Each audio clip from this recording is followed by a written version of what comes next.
The Canterville Ghost. When Mr. Hiram B. Otis, the American minister, bought Canterville Chase, everyone told him he was doing a very foolish thing, as there was no doubt at all that the place was haunted. Indeed, Lord Canterville himself, who was a man of the most punctilious honor, had felt it his duty to mention the fact to Mr. Otis when they came to discuss terms. "We have not cared to live in the place ourselves," said Lord Canterville, "since my grand aunt, the Dowager Duchess of Bolton, was frightened into a fit from which she never really recovered by two skeleton hands being placed on her shoulders as she was dressing for dinner. And I feel bound to tell you, Mr. Otis, that the ghost has been seen by several living members of my family, as well as by the rector of the parish, the Reverend Augustus Dampier, who is a fellow of King's College, Cambridge. After the unfortunate accident to the Duchess, none of our younger servants would stay with us, and Lady Canterville often got very little sleep at night in consequence of the mysterious noises that came from the corridor and the library." "My lord," answered the minister, "I will take the furniture and the ghost at a valuation. I come from a modern country where we have everything that money can buy, and with all our spry young fellows painting the old world red and carrying off your best actresses and prima donnas, I reckon that if there were such a thing as a ghost in Europe, we'd have it at home in a very short time in one of our public museums, or on the road as a show." "I fear that the ghost exists," said Lord Canterville, smiling, "though it may have resisted the overtures of your enterprising impresarios. It has been well known for 3 centuries, since 1584, in fact, and always makes its appearance before the death of any member of our family." "Well, so does the family doctor, for that matter, Lord Canterville. But there is no such thing, sir, as a ghost, and I guess the laws of nature are not going to be suspended for the British aristocracy." "You are certainly very natural in America," answered Lord Canterville, who did not quite understand Mr. Otis's last observation.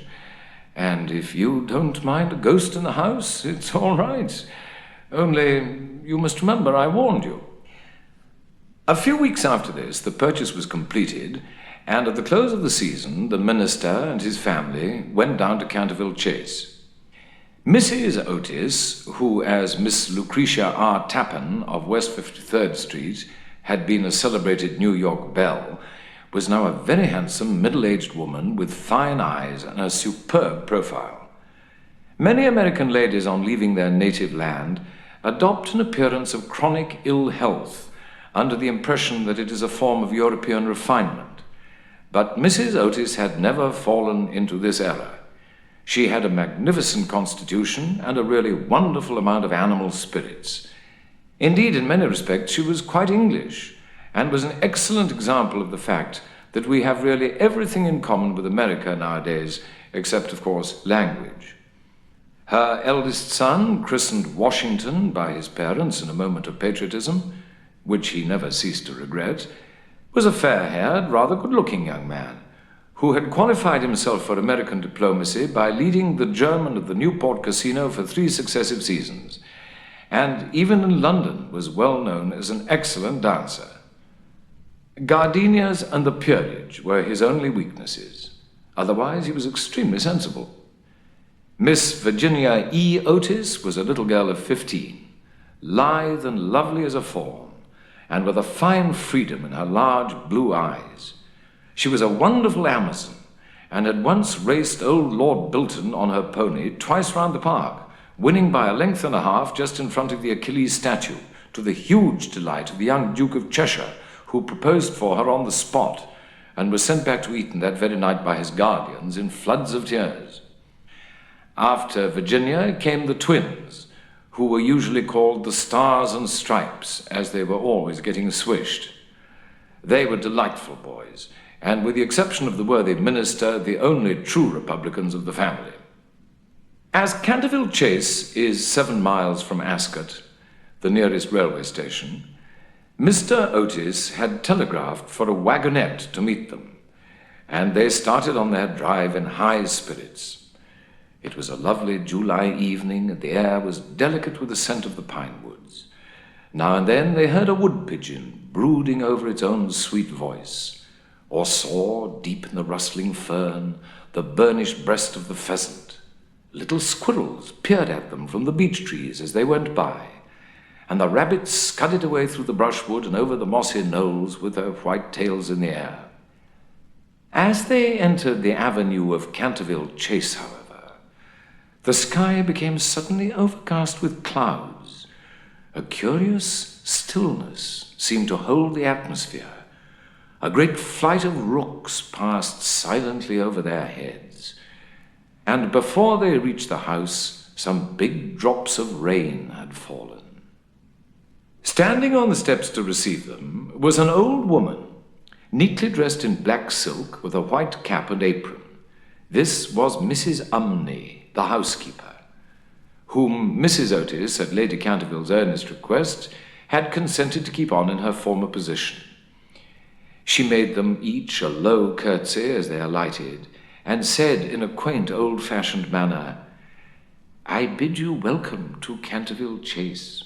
Following her, they passed through the fine Tudor hall into the library, a long, low room panelled in black oak, at the end of which was a large stained-glass window. Here they found tea laid out for them, and after taking off their wraps, they sat down and began to look round, while Mrs. Umney waited on them. Suddenly, Mrs. Otis caught sight of a dull red stain on the floor just by the fireplace, and quite unconscious of what it really signified, said to Mrs. Umney, "I'm afraid something's been spilt there." "Yes, madam," replied the old housekeeper in a low voice. "Blood has been spilt on that spot." "How horrid!" cried Mrs. Otis. "I don't at all care for bloodstains in a sitting room. It must be removed at once." The old woman smiled and answered in the same low, mysterious voice, "It is the blood of Lady Eleanor de Canterville, who was murdered on that very spot by her own husband, Sir Simon de Canterville, in 1575. Sir Simon survived her 9 years and disappeared suddenly under very mysterious circumstances. His body has never been discovered, but his guilty spirit still haunts the chase. The bloodstain has been much admired by tourists and others, and cannot be removed." "That's all nonsense," cried Washington Otis. "Pinkerton's Champion Stain Remover and Paragon Detergent will clean it up in no time." And before the terrified housekeeper could interfere, he'd fallen upon his knees and was rapidly scouring the floor with a small stick of what looked like a black cosmetic. In a few moments, no trace of the bloodstain could be seen.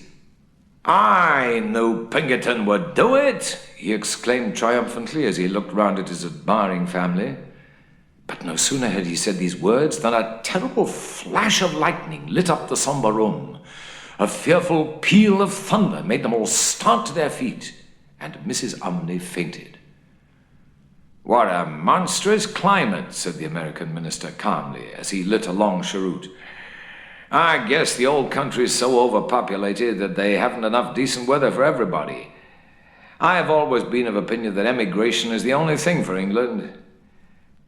"My dear Hiram," cried Mrs. Otis, "what can we do with a woman who faints?" "Charge it to her like breakages," answered the minister. "She won't faint after that." And in a few moments Mrs. Umney certainly came to. There was no doubt, however, that she was extremely upset, and she sternly warned Mr. Otis to beware of some trouble coming to the house. "I have seen things with my own eyes, sir," she said, "that would make any Christian's hair stand on end. And many a night I have not closed my eyes in sleep for the awful things that are done here." Mr. Otis, however, and his wife warmly assured the honest soul that they were not afraid of ghosts, and after invoking the blessings of Providence on her new master and making arrangements for an increase of salary, the old housekeeper tottered off to her own room. The storm raged fiercely all that night. But nothing of particular note occurred. The next morning, however, when they came down to breakfast, they found the terrible stain of blood once again on the floor. "I don't think it can be the fault of the Paragon detergent," said Washington, "for I've tried it with everything. It must be the ghost." He accordingly rubbed out the stain a second time, but the second morning it appeared again. The third morning also it was there, though the library had been locked up at night by Mr. Otis himself and the key carried upstairs. The whole family were now quite interested. Mr. Otis began to suspect that he had been too dogmatic in his denial of the existence of ghosts. Mrs. Otis expressed her intention of joining the Psychical Society, and Washington prepared a long letter to Messrs. Myers and Podmore on the subject of the permanence of sanguineous stains when connected with crime. That night, all doubts about the objective existence of phantasmata were removed forever. The day had been warm and sunny, and in the cool of the evening the whole family went out for a drive. They did not return home till 9 o'clock, when they had a light supper. The conversation in no way turned upon ghosts, so there were not even those primary conditions of receptive expectation which so often precede the presentation of psychical phenomena. The subjects discussed, as I have since learned from Mr. Otis, were merely such as form the ordinary conversation of cultured Americans of the better class, such as the immense superiority of Miss Fanny Davenport over Sarah Bernhardt as an actress, the difficulty of obtaining green corn, buckwheat cakes, and hominy, even in the best English houses, the importance of Boston in the development of the world's soul, the advantages of the baggage check system in railway travelling, and the sweetness of the New York accent as compared to the London drawl. No mention at all was made of the supernatural, nor was Sir Simon de Canterville alluded to in any way. At 11 o'clock the family retired, and by past all the lights were out. Some time after, Mr. Otis was awakened by a curious noise in the corridor outside his room. It sounded like the clank of metal, and seemed becoming nearer every moment. He got up at once and struck a match, and looked at the time. It was exactly 1 o'clock. He was quite calm, and felt his pulse, which was not at all feverish.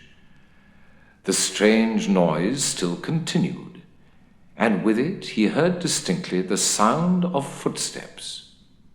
He put on his slippers, took a small oblong file out of his dressing case, and opened the door. Right in front of him he saw, in the wan moonlight, an old man of terrible aspect. His eyes were as red burning coals. Long grey hair fell over his shoulders in matted coils. His garments, which were of antique cut, were soiled and ragged, and from his wrists and ankles hung heavy manacles and rusty gyves. "My dear sir," said Mr. Otis, "I really must insist on your oiling those chains, and have brought you, for that purpose, a small bottle of the Tammany Rising Sun Lubricator. It is said to be completely efficacious upon one application, and there are several testimonials to that effect on the wrapper from some of our most eminent native divines. I shall leave it here for you by the bedroom candles, and will be happy to supply you with more should you require it." With these words, the United States minister laid the bottle down on a marble table, and, closing his door, retired to rest. For a moment, the Canterville ghost stood quite motionless in natural indignation. Then, dashing the bottle violently upon the polished floor, he fled down the corridor, uttering hollow groans and emitting a ghastly green light. Just, however, as he reached the top of the great oak staircase, a door was flung open, two little white-robed figures appeared, and a large pillow whizzed past his head.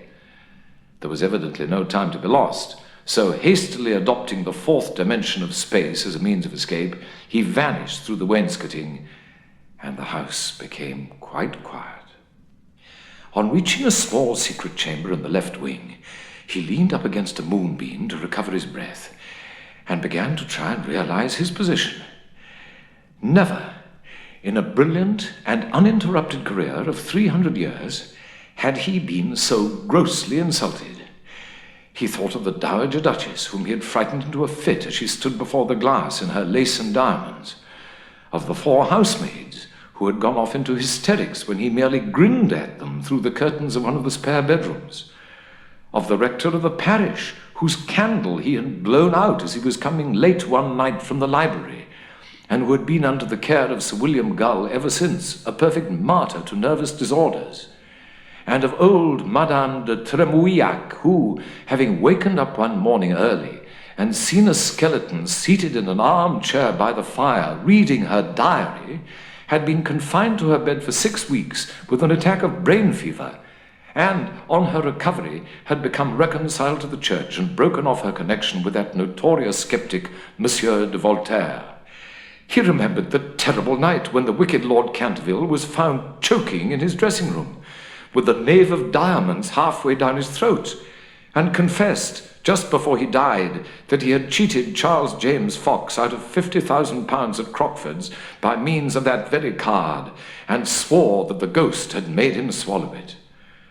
All his great achievements came back to him again, from the butler who had shot himself in the pantry because he had seen a green hand tapping at the window pane, to the beautiful Lady Stutfield, who was always obliged to wear a black velvet band round her throat to hide the mark of 5 fingers burnt upon her white skin, and who drowned herself at last in the carp pond at the end of the King's Walk. With the enthusiastic egotism of the true artist, he went over his most celebrated performances and smiled bitterly to himself as he recalled to mind his last appearance as Red Reuben or the Strangled Babe, his debut as Gaunt Gibeon, the bloodsucker of Bexley Moor, and the furore he had excited one lovely June evening by merely playing 9-pins with his own bones upon the lawn tennis ground. And after all this, some wretched modern Americans were to come and offer him the Rising Sun lubricator and throw pillows at his head? It was quite unbearable. Besides, no ghosts in history had ever been treated in this manner. Accordingly, he determined to have vengeance, and remained till daylight in an attitude of deep thought.